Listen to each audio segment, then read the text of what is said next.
Hey guys, welcome back to the channel. We are here with What If Naruto Became a God? Make sure to like, subscribe, and leave a comment. Now let's get started. The worn eraser crumbled under Naruto's trembling fingers, leaving a trail of gray smudges and an overwhelming sense of futility. The kanji for transformation swam before his eyes, not merely abstract symbols, but a blatant testament to his failure. His classmates shifted in their seats, the rustling of paper and muffled snickers, a symphony of his humiliation. It took everything in him to stop the scream bubbling up in his throat, the urge to leap at them, to make them feel an ounce of the helplessness that choked him daily. Home wasn't any better. His cramped apartment, a musty box perpetually shrouded in late afternoon gloom, offered no solace. Each creak of the floorboards, every draft whistling through the cracked window pane, was like a whispered threat, a reminder that he wasn't alone in this empty space. His dreams had always been uneasy, but lately they had transformed into stark, visceral horrors. The image of the nine-tailed fox, not as legend or illustration, but as a monstrous reality, seared itself into his mind. The roar that echoed through these nightmares wasn't distant or imagined. It rumbled in his own chest, a feral, untamed thing ready to claw its way out. His wakeful hours were a blur of exhaustion and dread, the line between nightmare and reality blurring dangerously. He tried desperately to cling to normalcy. The classroom routine, no matter how torturous, was familiar. But it was as if the demon within him scented weakness, fueled by his frustration. His knuckles were permanently white from gripping his chair, his teeth ground together so hard he swore they would shatter. The slightest provocation, a dropped pencil, a pointed whisper, was enough to send him over the edge. A punch thrown wildly at a smirking Kiba, a torrent of rage-filled insults at Sakura. Even the kind ones, like Iruka Sensel, started looking at him with a wariness that cut deeper than any taunt. He tried to analyze this anger, but it defied understanding. It burned hotter and darker than his usual frustration, leaving behind a strange hollowness, as though something inside him was being devoured. There were moments, alone amidst the cracked sidewalks and peeling posters proclaiming Konoha's unity, where he feared his own reflection in the grimy shop windows. The familiar whisker marks seemed sharper, the blue of his eyes tainted with a flicker of something else. The Hokage monument, a place etched with the stern faces of past leaders, became his twisted sanctuary. Each visit was tinged with a prickling unease, the shadows seeming to undulate, mimicking the tails of the monstrous fox. And the whispers. Those had started recently. Not the hushed gossip of villagers, but something deeper, a guttural voice rasping on the edge of his consciousness. The words were unintelligible, yet the raw hunger woven through them chilled him to the bone. It was a hunger he recognized, a ravenous. One evening, as the sky bled fiery orange, it felt as if the weight of this loathing, this isolation, would drive him to his knees. His fists clenched so tightly against the rough stone of the monument that his nails carved bloody crescents into his palms. He glared up at the etched face of Minato Namikaze, his own father, and the bane of his existence. The man who had sealed the demon within him, damning him to this solitary life. Why? The word tore from him, a raw, anguished cry against the wind. Why did you have to do it? He knew it was irrational, a childish plea for a battle fought before he was even a thought. But the ache of it, that endless ache, was more than he could bear. The shadows stretched, and for a sickening moment, he imagined the carved eyes of the fourth Hokage, glowing demonic red. A strangled gasp escaped him. It was no illusion. His eyes traced the cracks in the Hokage's carved face, and it seemed as though something monstrous stared back, not stone and memory, but pure, undiluted malevolence. He stumbled backward, heart pounding a frantic rhythm against his ribs. The whispering voice in his mind was no longer murmurs, but a grating growl, a promise of power, and something far more terrible. The world tilted on its axis. His knees buckled, and it was less a conscious descent, and more of a collapse as he sank to the ground. Every ragged breath seemed to sear his lungs. The village below was a distant smear of lights, offering no comfort. Was he losing his mind? Was this the price of all that simmering rage? Pathetic. The voice that hissed through his mind was now crystal clear, laced with a scorn that echoed his own self-loathing. Is this what the mighty shinobi of Konoha have become? Sniveling children, terrified of their own shadows. A fresh wave of fury washed over him. "Shut up," he retorted, scrambling to his feet. "Who are you? What do you want? The answering chuckle reverberated through his skull, a harsh, joyless sound. Names are for those deserving of them, little human. As to what I want, the voice trailed off, replaced by a sudden, intense pressure on his mind, a sense of something vast and terrible probing at the edges of his consciousness. He recoiled with a gasp, clutching his head. It felt like his skull would split open, his very thoughts laid bare before this unseen predator. Abruptly, the pressure ceased, but it left a lingering ache, an echoing silence that was somehow worse than the invasive whisperings. This power... He hardly recognized his own voice, a hoarse, desperate rasp. Is it mine? He remembered those monstrous glimpses in his nightmares, the crushing presence of the fox demon. This was different, darker, more tantalizing. It can be, the voice purred, if you are worthy. Worthy, Naruto laughed, the sound brittle and mirthless. What have I ever done to be worthy of anything? I'm a failure, a loser, a vessel. The voice was flat, devoid of any pity or malice. The Nine Tails is power-bound without purpose. You offer direction, perhaps. This experiment could prove interesting. Naruto's stomach twisted with a mixture of fear and something almost like hope. This wasn't a plea for help. It wasn't a bargain made from a position of strength. But it was a lifeline, a chance to escape the endless cycle of misery. What do I have to do? He asked, the words tasting bitter. The answering silence was heavy, then laced with a cruel amusement. First, the voice hissed, you must break free. The air around him seemed to thicken, the world fading to a dull background. His focus narrowed to the seal etched across his stomach, that hated swirl of ink that had marked him an outcast from birth. His hand trembled as he reached down, feeling the strange warmth emanating from it. This is what binds it, he whispered, more to himself than the predator waiting in his mind. The chuckle echoed again, now edged with anticipation. Let us see, little human, if those whiskered cheeks hide true defiance. Naruto gritted his teeth. His own desperation was a tangible thing, a clawing beast matching the one tethered within him.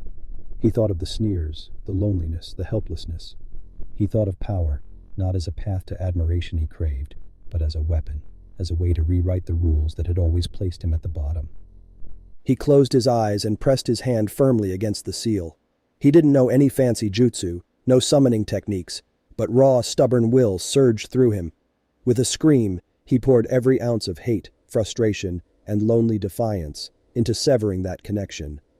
A wave of agony tore through him, starting in his gut and exploding outward to consume his entire being. He had no idea what he was doing, only that this had to end. The seal flared white-hot under his touch, then pulsed with an unnatural rhythm before it simply ceased to be. Not torn, not erased, but simply vanished as though it had never existed. The scream he released was inhuman, the sound of something primal breaking loose. The ground beneath him buckled, cracks spiderwebbing around him like a grotesque reflection of his ruined life. Chakra exploded forth, not the familiar pale blue of his usual attempts, but a crimson tide that stung as it washed over him. The air itself seemed to warp, the pleasant evening breeze replaced by a choking, oppressive force. It reeked of wet fur, burning metal, and a malevolent glee that set his teeth on edge. Shadows danced and twisted, coalescing into a nightmarish form just beyond the range of his blurring vision. 2 pinpricks of malevolent red light flared, followed by a maw stretching into a fanged grin that mocked the shape of his own. Well done, little vessel, Kurama's voice boomed in the suddenly too small space, laced with a terrible hunger. Now let us see what you are truly made of. TM. Naruto could only gasp for air as the monstrous form lunged. He was vaguely aware of the roar that split the night, the panicked flickering of distant village lights. Some detached part of his brain recognized this should be terrifying, but all he felt was a strange elation echoing the demon's own.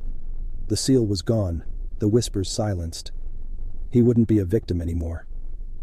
As the monstrous claws descended, a surge of tainted chakra answered the call. His own arms contorted with unnatural speed, fingers sharpening into points. He met the attack not as a cowering child, but with a roar echoing the 9-tailed fox's own. The collision was a blinding flash, a shockwave that leveled the surrounding trees. It was chaos, crimson mixed with his own fading blue, flashes of claws and teeth, a cacophony of guttural snarls and his own desperate battle cries. Whether he was fighting Kurama or some monstrous reflection of himself, or both, he couldn't tell anymore. When the dust settled, dawn painting the wreckage in soft pinks and oranges, Naruto was slumped against the Hokage monument, his breath ragged, his body a canvas of raw, bleeding wounds. What lay opposite him was not the hulking demon, but something different. A humanoid shape, yes, but warped and twisted. Fox ears protruded through matted clumps of once familiar blonde hair, and the nails on his hands and feet were undeniably claws. But worse were the eyes. Those once vibrant blue eyes now blazed with an inhuman, predatory gleam. He had broken the seal, but instead of banishing the fox, it seemed he had merely unleashed an even more monstrous form, one that shared his form and echoed his deepest desires, now free to shape him into whatever vessel it chose. His mind was a haze of pain and confusion. Each pulse of his ragged heartbeat was a stark reminder of what thrashed beneath the raw, torn skin of his new form. Monster. That's what he was now. The same stares he'd endured as a child would be leveled at him again, only this time, instead of fearful whispers, they'd be terrified screams. A ragged groan escaped him as he tried to push himself up. His limbs felt wrong, heavier, yet oddly swift, their movement accompanied by a rhythmic clicking of claws against stone. He glanced down in horror at his hands, no longer truly human, now monstrous weapons across the clearing, the prone figure of, was it Kurama? The fox-like creature was eerily still, crimson fur matted with dirt, and a strange, shimmering substance leaking from its wounds. The gleaming red eyes were reduced to dull embers. "Is it?" he started, unsure of how to even phrase the question. Was the demon inside of him dead? And if so, what had replaced it? The answering throb of pain in his own head wasn't Kurama's familiar hateful snarl. Instead, it was a confused jumble of sensations. A spike of pain mingled disconcertingly with surprise, followed by a probing touch across his mind that was tentative rather than invasive. "You..."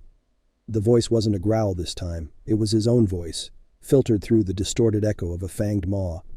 But the hesitation, the bewildered undercurrent, was undeniably his. He stumbled toward the mirror of his own transformation, crouching low beside the creature. Its breathing was shallow, ragged, but even in its weakened state, it was enormous, dwarfing his own malformed body. "You are me?" The question hung heavy in the suddenly too still air of the clearing. A labored rasp that might have been a sigh emanated from the creature. A strangely delicate fox-like paw gestured vaguely, indicating both their forms. "Part of you," the whisper echoed in his mind. "Given shape." The world seemed to tilt sideways once more. This was beyond anything that even his nightmare-fueled imagination could have conjured. He wasn't just a vessel anymore, but the source of this. The crushing responsibility of it was almost as suffocating as the claws digging into the stone beneath him. The sun was higher now, peeking cruelly over the trees, and with it came a new realization. He couldn't stay here. Not like this. The academy, his apartment, the ramen stand, a sob caught in his throat, a desperate plea for the familiar normalcy he'd so recently despised. But all of it would be a battleground now, should someone catch a glimpse of what he'd become. He had wished for an end to his loneliness.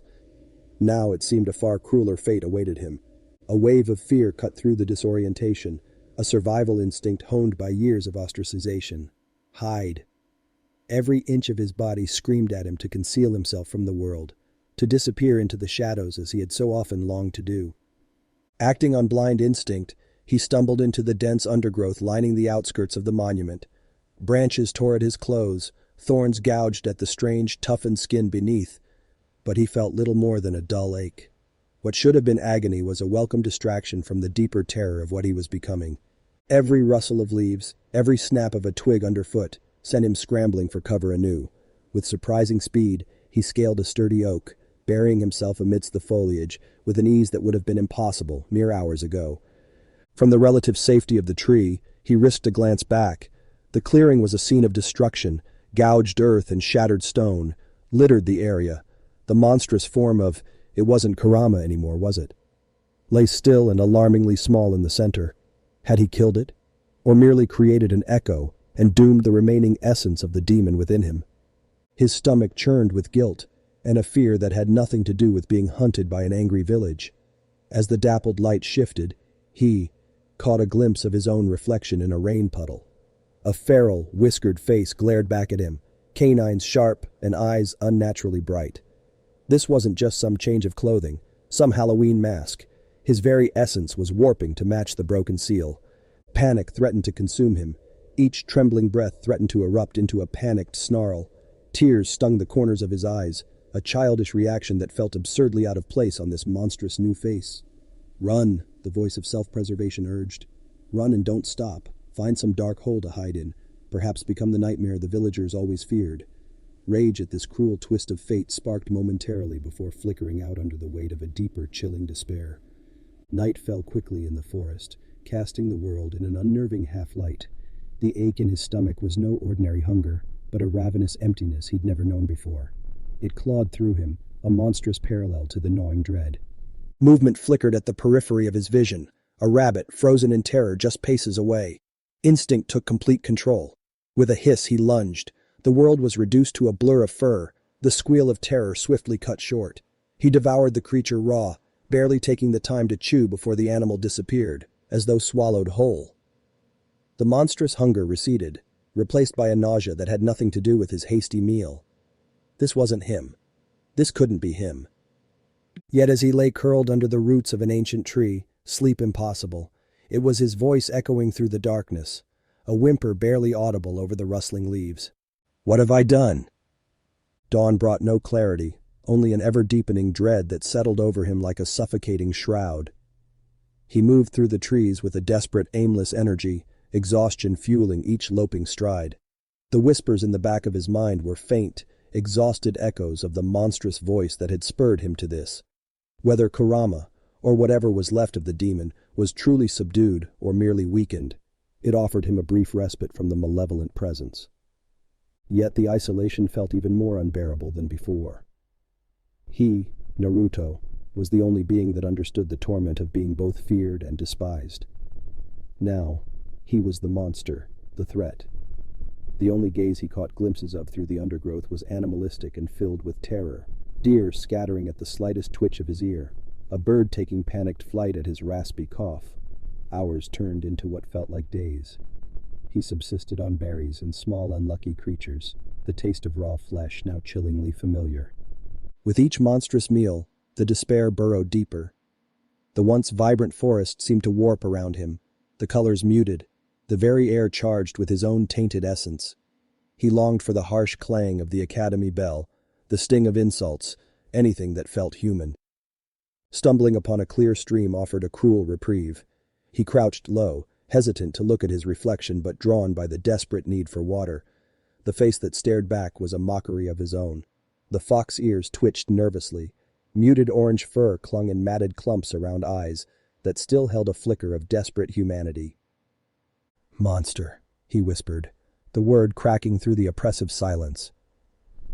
The reflection twisted, a flicker of crimson replacing the blue, an echo of the monstrous form he still didn't fully understand. A wave of fury washed over him, and his fist slammed against the water's surface, sending droplets scattering. Yet, as the ripples spread, his anger sputtered into frustration. Changing the surface did nothing to banish the creature lurking beneath.